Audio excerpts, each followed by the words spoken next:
આપેલું છે સામે એ એટલે બાપાએ થોડા આગળ જઈને પછી ફરી પાછી ગાડી રોકાવી અને એમને કીધું ક્યાં હતા એને, એટલે કે આનું મૂળ ક્યાં છે.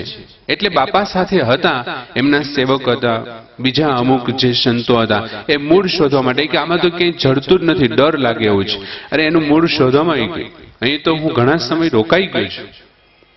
એટલે અહીંયા મેં વડલો જોયો અને તરત જ એ વસ્તુનું મને યાદ આવી અને હરીન્દ્ર દવેના લખાયેલી પેલી પંક્તિઓ કે પાન લીલું જોયું ને તમે યાદ આવ્યા, જાણે મોસમનો વરસાદ ઝીલ્યો હો રામ.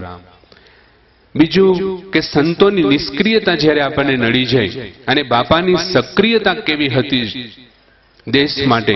આપણે જાણીએ છીએ કે જ્યારે જરૂર પડી દેશની ત્યારે બગદાણાના આશ્રમને તેમણે નીલામી કરી નાખી, વેચી નાખ્યો અને એ પૈસા જમા કરાવી દીધા સરકારમાં. દયારામ બાપાનું પણ જુઓ કે જ્યારે નર્મદાના પ્રોજેક્ટમાં પૈસાની જરૂર હતી ત્યારે બાપાએ જાહેરાત કરી કે આજથી ચાલુ કરીને આજીવન મારું જીવન ચાલશે ત્યાં સુધી, અથવા નર્મદાનો પ્રોજેક્ટ પૂરો નહીં થાય ત્યાં સુધી રોજને માટે હું 1000 રૂપિયાનો બોન્ડ લઈશ નર્મદાના. અને એમણે કરી બતાવ્યું. આ સંતોની સક્રિયતા છે. માતાજીએ વાત કરી કે માત્ર મહંત બાપુ ઉપર, રઘુ બાપુ ઉપર, એમની ઉપર જ કૃપા છે એમ નહીં, સમગ્ર માટે કૃપા એમની વરસી રહી છે. અને બજરંગદાસ બાપાના આશ્રમની તો એ સૌથી મોટામાં મોટી મહાનતા તો એ હતી કે મારા દેશના બંધારણના જે કોઈ નિયમો છે ને એ બજરંગદાસના આશ્રમના નિયમો ગણાશે. અહીં ગાંજો નહીં પીવાય, અહીં ચરસ નહીં પીવાય, અહીં એવી બીજી કોઈ પ્રવૃત્તિ નહીં થાય જે આપણા ગુજરાતમાં નથી થતી. જો એ વખતે બીડી પીવા ઉપર પ્રતિબંધ હોત તો ભલે ને બજરંગદાસ બાપાને બીડી વાલી હતી છતાં એમણે છોડી દીધી હોત, એ કહી શકાય એમ છે. આ એમની મહાનતા હતી બાપાની. એટલે ખૂબ જ સક્રિય હતા અને એમની સક્રિયતાએ જ એમને આટલી ઊંચાઈ સુધી પહોંચાડ્યા છે. ત્યારબાદ અયોધ્યાથી પધારેલા મહંત શ્રી રામાનંદાસજી મહારાજ વિનંતી કરું કે તેઓ આપણને આશીર્વચન કહે. ભગવાન કી, શ્રી દ્વારિકાધીશ ભગવાન કી, શ્રી બજરંગ બાપાજી મહારાજ કી, શ્રી દયારામ બાપાજી મહારાજ કી, श्री महंत बापा की, सर्व संत वैष्णव भगवान की जय जय सीताराम. नमोस्तु रामाय सलक्ष्मणाय देव्यै च तस्यै जनकात्मजायै. नमोस्तु रुद्रेन्द्रयमानिलेभ्यो नमोस्तु चन्द्रार्कमरुद्गणेभ्यः. सीतानाथ समारंभाम् रामानंदार्य मध्यमाम् अस्मदाचार्य पर्यन्ताम् वंदे गुरु परंपराम्. परम करुणा वरुणालय भक्तवांछा कल्पतरु परमाध्यक्ष भगवान श्री सीताराम जी महाराज इस मंगलमयी सभा की अध्यक्षता कर रहे परमादरणीय पूज्य श्री स्वामी आत्मानंद सरस्वती जी महाराज इस दिव्य आयोजन में अनेक दिन से अपनी अमृतमयी वाणी से समस्त जनता को आप्लावित करने वाली भगवती श्री कनकेश्वरी माता जी महाराज इस मंगलमयी सभा के मूल सूत्रधार आदरणीय श्री महंत बापू जी महाराज, श्री धाम अयोध्या से पधारे हुए हमारे पूज्य आचार्य श्री बिंदु गाद्याचार्य जी महाराज, आदरणीय बड़े भक्तमाल के श्री महाराज जी, श्री कौशल किशोरदास जी महाराज, रसिक पीठाधीश्वर आदरणीय पूज्य श्री स्वामी जन्मेजय शरण जी महाराज, अन्यान्य समुपस्थित मंचस्थ आदरणीय पूज्य आचार्यगण, संतचरण, समागत भगवत कथा अनुरागी सज्जनों, श्रद्धामयी देवियों. चंद्रमा अपनी मंगलमयी किरणों से सारे संसार के प्राणियों का पोषण करता है. कहा गया है कि चंद्रमा में अमृत है. जितनी भी वनस्पतियां हैं, जितनी भी लताएं हैं, उन सबको अपनी अमृतमयी किरणों से चंद्रमा पोषित करता है. चंद्रमा की शीतल किरणें सारे जगत के प्राणियों को आप्लावित सिंचित करती हैं. लेकिन उस चंद्रमा में थोड़ी सी दाग दिखती है, काली दाग। परंतु भारत के कोने कोने में अपनी मंगलमयी कृपा से, करुणा से समस्त प्राणियों को आप्लावित करने वाले, चंद्रमा की तरह से जनमानस का पोषण करने वाले, चंद्रमा तो केवल वनस्पतियों का, लता पताओं का पोषण करता है, लेकिन बजरंग बापा की जो पावन परंपरा है, जिसमें श्री दयाराम बापू, श्री महंत बापू, इन महामानवों ने, महामनीषियों ने आपामर प्राणियों का, मनुष्य मात्र का जो पोषण किया है, वो चंद्रमा से भी अधिक श्रेष्ठता उसमें प्रतीत होती है।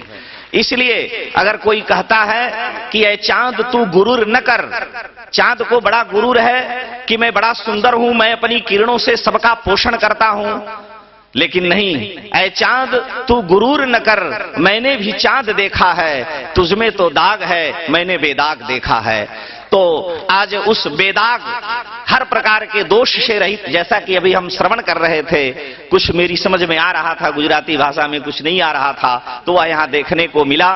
और वास्तव में अगर भगवती लक्ष्मी की कृपा हो, अगर फकीरी हो, अमीरी हो, तो इसी रूप में होनी चाहिए। शायर कहता है कि अमीरी की तो ऐसी की कि अपना सब लुटा बैठे, अमीरी की तो ऐसी की कि अपना सब लुटा बैठे, और फकीरी की तो ऐसी की कि उनके घर में जा बैठे। तो फकीरी और अमीरी का जो अद्भुत समन्वय है वो यहां देखने को आज मिल रहा है। और इसके मूल में, जैसा कि मैंने पूर्व में समयानुसार बतलाया था, इसके मूल में अगर जो कुछ भी है तो वह परमात्मा का पावन नाम है, जो बजरंग बापा का जीवन धन था, जो दयाराम बापा का जीवन धन था, हम समस्त आपामर प्राणियों का जीवन धन उस परमात्मा का पावन नाम है। अयोध्या के परम सिद्ध संत श्री प्रियाश जी महाराज लिखते हैं, प्रेमलता जी, कि राम को नाम लियो न सुजीभते, काहे को साधु भय तजगेहा। राम को नाम लियो न तू जीभते, काहे को साधु भयो तजगेहा। जाति जमाति बिहाई भली विधि, राम स्नेही सुखीन नेहा। काहे को स्वांग बनायो फकीर को, भावे जो मौज अमीर किए हा। प्रेम लता सिय राम रटे बिनु, देह विरक्त को स्वान की खेहा। स्वान माने कुत्ता। यह शरीर अगर इस वाणी से परमात्मा के पावन नाम का उच्चारण न हो तो यह तो कुत्ते की तरह से है।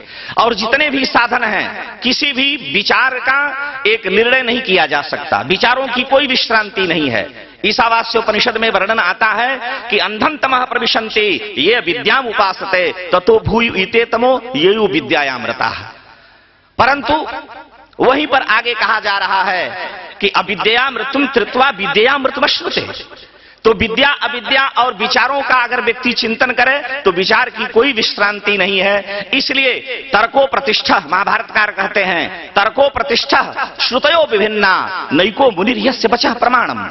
तर्क से किसी वस्तु का निर्णय नहीं किया जा सकता। भगवत पाद शंकराचार्य महाराज अथातो ब्रह्म जिज्ञासा, जहां उसकी व्याख्या प्रारंभ करते हैं, वहां लिखते हैं कि अथातो ब्रह्म जिज्ञासा, तो किम ब्रह्म ज्ञातम अस्ति अज्ञातम अस्ति। क्या ब्रह्म ज्ञात है? अगर ज्ञात ब्रह्म है तो उसकी जिज्ञासा नहीं हो सकती है, और अज्ञात है जिसको हम जानते ही नहीं तो उसकी जिज्ञासा कैसी होगी। तो इसका तात्पर्य यहां यह निकलता है कि विचारों से किसी एक वस्तु का निर्णय नहीं किया जा सकता। न्यूटन के जो सिद्धांत हैं आज वो खंडित हुए जा रहे हैं। तो सबकर मत खगनायक हा भजिय राम, श्री रघुनाथ जी का भजन करे, यहीं पर सारे विचारों की विश्रांति हो। और गोस्वामी तुलसीदास जी अपने जीवन का सार बतला रहे हैं कि मैंने जो कुछ किया अपने जीवन में, वेद मत शोध शोध जिनके बारे में कहा गया कि सारे वेद शास्त्रों का अवलोडन आलोडन विलोडन गोस्वामी तुलसीदास जी ने किया है। और वो कह रहे हैं कि मैंने इस श्री रामचरितमानस की जो रचना की है, यही मह रघुपति नाम उदारा, अति पावन पुराण श्रुतिसारा। और रामचरित मानस कवि तुलसी, इस रामचरित मानस का यदि कवि तुलसी है तो उसमें राम जी के नाम की ही प्रधानता है। और राम जी का नाम अद्भुत चमत्कारी है। उस नाम का वैशिष्ट्य श्री बजरंग बापा के जीवन में और उनकी पावन परंपरा में रहा, जो यहाँ देखने को मिल रहा है हम आप सबों को। और कहने का सारी बातों का, चूंकि समय का प्रतिबंध है इसलिए वाणी को संकोच विकास में लेकर के चलना पड़ रहा है। तो कहने का एकमात्र तात्पर्य है कि जीव के जीवन की सारी विसंगतियां अगर दूर होंगी तो वो केवल परमात्मा के पावन नाम से होंगी। नाम में अद्भुत जादू है और वह नाम जीव के जीवन को धन्य प्रदान कर सकता है, दिव्यता प्रदान कर सकता है। उस नाम का आश्रय जीव को अवश्य लेना चाहिए। गोस्वामी तुलसीदास जी ने, समस्त शास्त्र वेद पुराणों ने इस बात का निर्देश किया है। लेकिन नाम के लिए एक नियम सबसे बड़ा है जो आपने उस दिन श्रवण किया कि बिगड़ी जन्म अनेक की अबही सुधरे आज, पर शर्त है होई राम को नाम जप तुलसी तज कुसमाज। पहले भगवान का हो करके भजन करे। विभीषण जी ने 64 चतुर्युगी राम नाम का जप किया है, 1-2 दिन नहीं। रावण ने 64 चतुर्युगी शासन किया है। 4,32,000 वर्ष का कलयुग, 8,64,000 वर्ष का द्वापर, 12,96,000 वर्ष का त्रेता और 17,28,000 वर्ष का सतयुग। चारों चतुर्युगी का मान 43,20,000 वर्ष होता है। 43,20,000 मल्टीप्लाई 1000 जितना होता है उसका 64 गुना मल्टीप्लाई 64, उतने लंबे काल तक रावण ने शासन किया और विभीषण जी राम राम करते रहे। लेकिन विभीषण जी को भगवत प्राप्ति नहीं हुई। और जब गुरुदेव श्री हनुमान जी महाराज गए और जाकर के विभीषण पर अनुग्रह किया कि तुम यहाँ क्या कर रहे हो, भगवान की शरण में चलो, राम जी के शरणागति को, और मैं बानर शरीर हूं, कहूं कवन मैं परम कुलीना, कपि चंचल सबही विधीना। तुम तो ब्रह्मा जी के मानस पुत्र की पावन परंपरा में हो, हम तो बानर हैं, इसलिए उस राम जी की शरणागति को स्वीकार करो। वे बड़े दयालु हैं और तुम्हारे ऊपर कृपा करेंगे। परमात्मा के पावन नाम में अद्भुत चमत्कार है। हमारे यहां शास्त्रकार कहते हैं कि एक बार जीव अगर भगवान के नाम का उच्चारण करे तो उसके सारे पाप ताप कट जाते हैं। और यहां हम लोग दिन रात राम राम राम राम कर रहे हैं। कबीर कह रहे हैं कि अंखरियां झाई पड़ी राम निहार निहार, जी भड़ियां छालो पड़ो राम पुकार पुकार। लेकिन विलंब क्यों हो रहा है, देर क्यों हो रही है? जीव नाम की साधना करता रहे। जिस दिन उस नाम की साधना से शरीर कांत होगा उसकी गति होगी। भागवत के प्रधान टीकाकार श्री श्रीधर स्वामी चरण अजामिलोपाख्यान में वर्णन करते हुए कह रहे हैं कि केवल नारायण नाम का उच्चारण अजामिल ने किया और उसका उद्धार हो गया, वह भगवान के धाम का अधिकारी हुआ। तो वहां पर श्रीधर स्वामी चरण अनुग्रह करते हैं। ये पॉइंट की बात है, आप इस पर ध्यान दें विद्वानों के लिए। वहां श्रीधर स्वामी चरण अनुग्रह करते हुए कह रहे हैं कि जैसे घना अंधकार है किसी कमरे में घना अंधेरा है, वहां आप प्रवेश किए, आपने जाकर के दीपक जलाया। जो ही आपने दीपक जलाया उस घने अंधकार युक्त कमरे का अंधकार नष्ट हो गया, वहां प्रकाश हो गया। लेकिन अब उस कक्ष के प्रकाश को बनाए रखने के लिए दीपक को संभाले रहना है। अगर दीपक बुझ गया तो पुनः अंधकार प्रवेश कर सकता है। उसी तरह से एक बार हरि बशेनाह पुमान नारहतियात नाम, हरि श्री राम एक बार उच्चारण करने से जीव का सारा पाप ताप कट जाता है। लेकिन जैसे अगर शरीर पात हो गया तो उसका उद्धार, अगर शरीर बना हुआ है और पुनः अंधकार न प्रवेश करने पावे कमरे में, उस तरह से राम नाम की जो लव है, जो धारा है, अजस्त्र तैल धारा, वह चलती रहनी चाहिए। एक बार आपने नाम का उच्चारण किया, सारे पाप कट गए, सारा घर का अंधकार मिट गया दीपक के जलाने से। लेकिन वह पूरा प्रवेश न करने पावे, अंधकार दीपक बुझने न पावे, इसलिए राम नाम की लव लगी रहनी चाहिए। और उस नाम महाराज के प्रभाव से जीव के जीवन की सारी विसंगतियां दूर हो जाएंगी। उसके मूल में शरणागति है। गीता के सार के रूप में, टाइम हो गया क्या? गीता के सार के रूप में सारी गीता का अद्वैत वेदांत के महापंडित, शास्त्र के महापंडित, जिन्होंने हजारों पुस्तकों को लिखा, ऐसे कैलाश पीठाधीश्वर श्री स्वामी विद्यानंद गिरी जी महाराज, जिनका शरीर इस समय नहीं है, अद्भुत शास्त्र के पंडित, गीता के ऊपर उन्होंने अष्टादशाह प्रवचन लिखा और प्रवचन के अंत में उनकी अंतिम लाइन है। स्वामी जी महाराज अनुग्रह करते हुए लिख रहे हैं, अद्वैत वेदांत के अद्भुत पंडित, और वो कह रहे हैं कि समस्त भक्ति के आचार्यों ने, समस्त विद्वानों ने एक स्वर से स्वीकार किया है कि गीता भगवान की शरणागति है।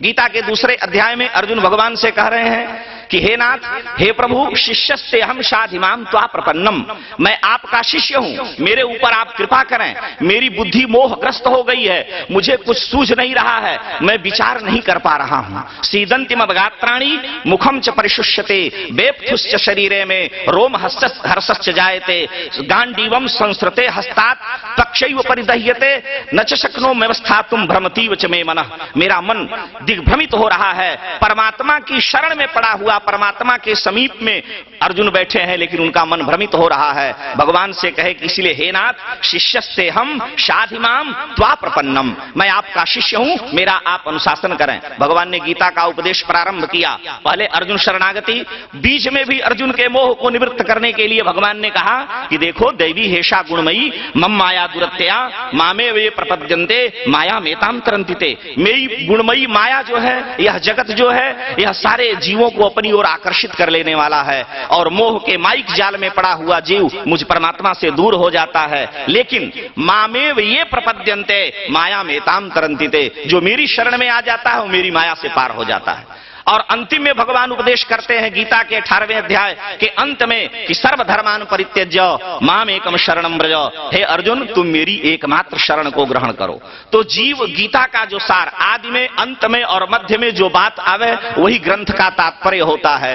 तो वहां भगवान ने उस सार तत्व को अर्जुन के सामने गोपनीय रहस्य को खोला कि तुम मेरी शरण में आ जाओ। और अर्जुन ने कहा कि नष्टो मोह, कोई विचार नहीं किया, नष्टो मोह स्मृतिर्लब्ध्वा तत्प्रसाद में अच्युतः, हे प्रभु, आपकी कृपा से, आपकी करुणा से मेरा सारा मोह नष्ट हो गया। और करिष्ये वचनम तव, अब मैं आपकी आज्ञा के अनुसार सब कुछ करने को तैयार हूं। तो जीव, हम आप अगर भवसागर से पार होना चाहते हैं, अगर भौतिक साधनों को प्राप्त करके भी अगर उस अलौकिक आध्यात्मिक परमात्मा की अनुग्रह और कृपा को प्राप्त करना चाहते हैं, तो उसके लिए हो ही राम को नाम जप, भगवान का हो करके, परमात्मा के प्रपन्न हो करके अगर हम उनकी साधना करते हैं तो हमारा जीवन धन्य है। इन्हीं शब्दों के साथ वाणी को विराम। श्यावर रामचंद्र की, श्री सीतारामचंद्र भगवान की जय। जय सीताराम।